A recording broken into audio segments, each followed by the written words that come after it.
The quietest miracle that no one ever saw. The crowds always pressed in, hungry for the spectacle. They yearned for the blind to see, the lame to walk, the dead to rise. And these miracles, visible and undeniable, were necessary. They tore holes in the fabric of their limited understanding, forcing them to confront a reality beyond their senses. But the greatest miracles, the ones that truly shaped eternity, were rarely witnessed. They unfolded in the deepest chambers of the human heart, far from the clamor and the applause. I remember one such miracle. It was not shouted from the rooftops. No one pointed, no one gasped.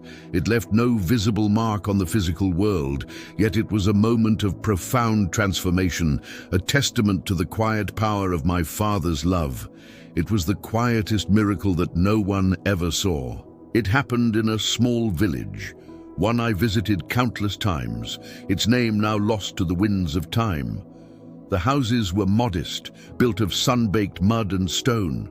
The streets were dusty, filled with the everyday sounds of children playing, merchants hawking their wares, and the distant bleating of sheep.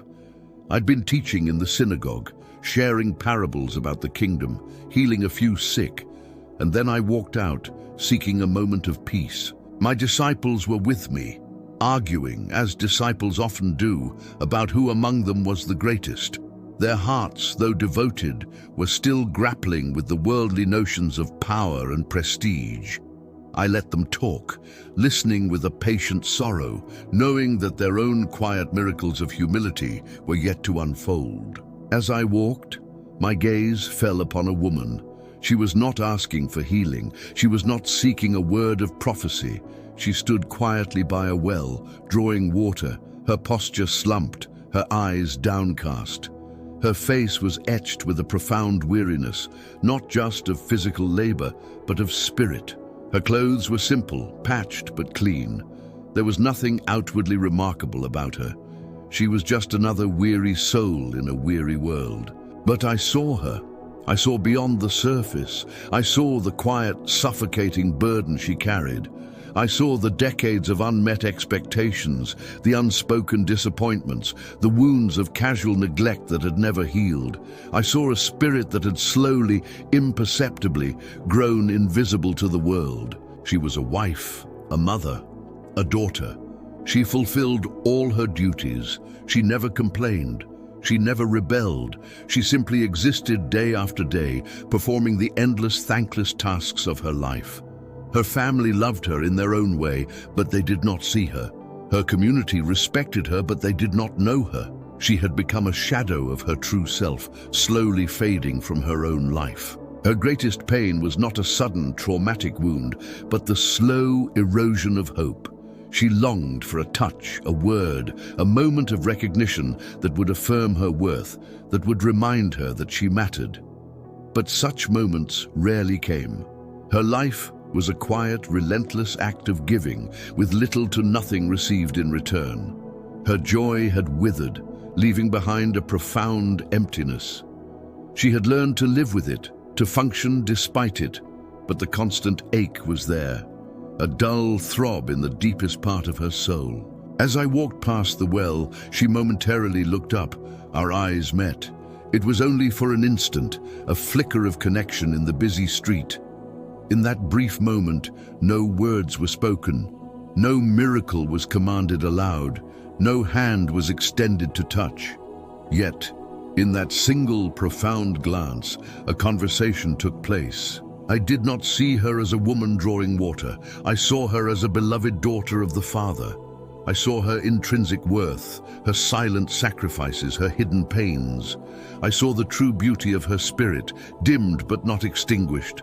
And in my gaze, she saw, for the first time in perhaps decades, not judgment, not indifference, not expectation, but pure, unconditional recognition. It was a gaze that said, "I see you, I know you, you are precious, you are loved, you are not invisible to me." No thunder rolled, no light flashed, no tremor shook the earth. It was just a look. And then I walked on, my disciples still bickering behind me, oblivious to the profound exchange that had just taken place. The woman turned back to her well, her task still incomplete.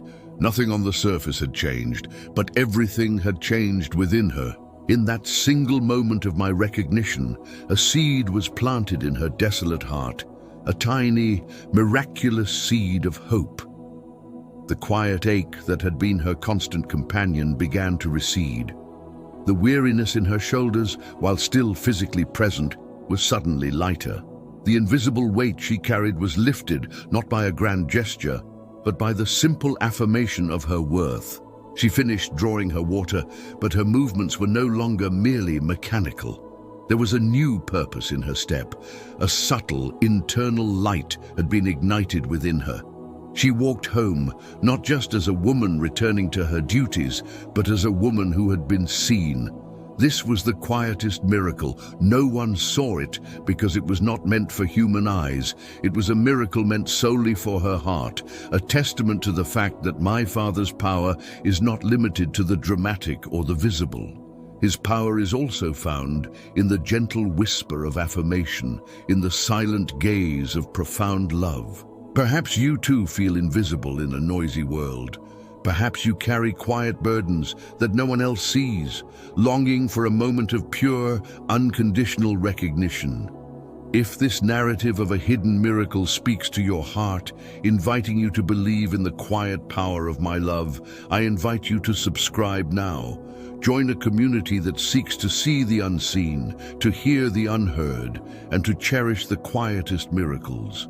Let the next lesson unfold. Over the next few days, I observed her from a distance. She did not seek me out. She did not come to the crowds. She did not testify to a physical healing, but the change was undeniable. Her posture slowly straightened. A faint, almost imperceptible smile began to play on her lips as she went about her daily tasks. Her eyes, once downcast, now held a new light, a new spark of inner joy. She started to greet her neighbors with a genuine warmth, not just a polite acknowledgement. She began to truly see them because she herself had been seen. The quiet miracle rippled outwards. It did not create a sensation, but it created a subtle transformation in her small corner of the world. Her children, without knowing why, felt a new lightness in their mother's presence. Her husband, without understanding the cause, found a new peace in his home.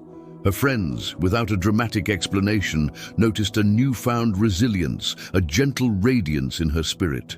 She was still the same woman, doing the same duties in the same small village, but she was profoundly different. She carried a secret joy, a quiet certainty of her worth, given to her in a single, silent glance from the Son of God.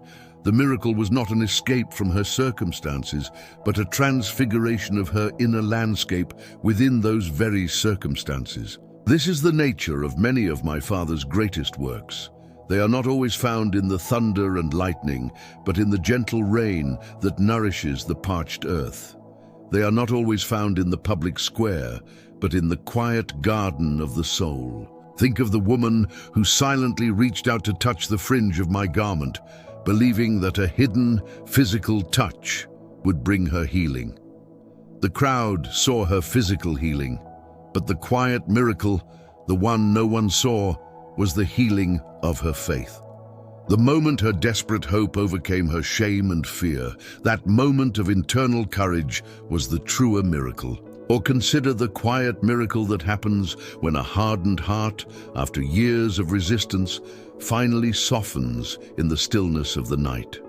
No one sees the exact moment the pride gives way to humility, or the bitterness gives way to a flicker of forgiveness. But it is a miracle more profound than moving mountains, for it moves the deepest parts of eternity within a human soul. The world clamors for proof. It demands observable phenomena. It values that which can be measured, documented, and broadcast. But my Father's kingdom often operates in the realm of the unquantifiable, the unseen, the profoundly personal. My teaching often emphasized this. The mustard seed, the smallest of seeds, grows into the largest plant, a quiet miracle of growth. The leaven, hidden within the dough, subtly transforms the entire batch. a quiet miracle of pervasive influence. The treasure hidden in the field, the pearl of great price, both are found by individuals, often in secret, and their true value is understood only by the one who discovers them. These parables were not just stories, they were reflections of the very nature of my Father's work. His kingdom does not always announce itself with pomp and circumstance. Sometimes it slips in quietly, unseen, unheard, and transforms a single heart in a way that ripples through eternity. Does the quiet longing of your heart find resonance in this story? Do you yearn for that profound recognition, that unseen touch that transforms the weight you carry? If this narrative has given you peace and the certainty of my unseen presence in your life, I urge you to share this story with someone who needs to feel seen. Let them know that they are not invisible to me. And before you go, make sure you are subscribed. The next story will reveal another facet of my unwavering love for the unseen and the overlooked. The miracle I performed for that woman by the well was not about changing her circumstances. She still had her duties, her family, her quiet life. It was about changing her perception of her circumstances. It was about filling her inner emptiness with the certainty of her value. She began to live, not in spite of her life, but within it, discovering the beauty and purpose that had always been there, waiting to be seen through eyes of grace. She never knew my name. She never sought to join my immediate followers. She never stood on a platform and proclaimed her testimony. Her miracle was hers alone, a sacred moment between her weary soul and my loving gaze. Yet it was as real, as potent, and as eternally significant as the raising of Lazarus. Perhaps even more so, for it was a miracle of the spirit, a resurrection of a soul that had died long before her body would. The world celebrates the loud victories, the grand gestures, but my Father treasures the quiet acts of faith, the hidden transformations, the moments when a heart, unseen by men, opens itself to His love and is made whole. This is the truth I want you to carry from this story. You are never truly invisible to me, no matter how mundane your day, no matter how unremarkable your tasks, no matter how quiet your suffering. I see you. I know you. And in my gaze, there is always the potential for the quietest miracle, the one that will bring light back to your eyes, purpose back to your step, and joy back to your heart. Do not dismiss the unseen moments. Do not undervalue the quiet affirmations, for often it is in these most intimate and unnoticed spaces that my Father does His most profound work. The miracles that escape the attention of the world are often the very ones that reshape the contours of eternity, one quiet heart at a time. This was the quietest miracle that no one ever saw, and it is still happening every single day for those who have eyes to truly see and hearts to truly feel.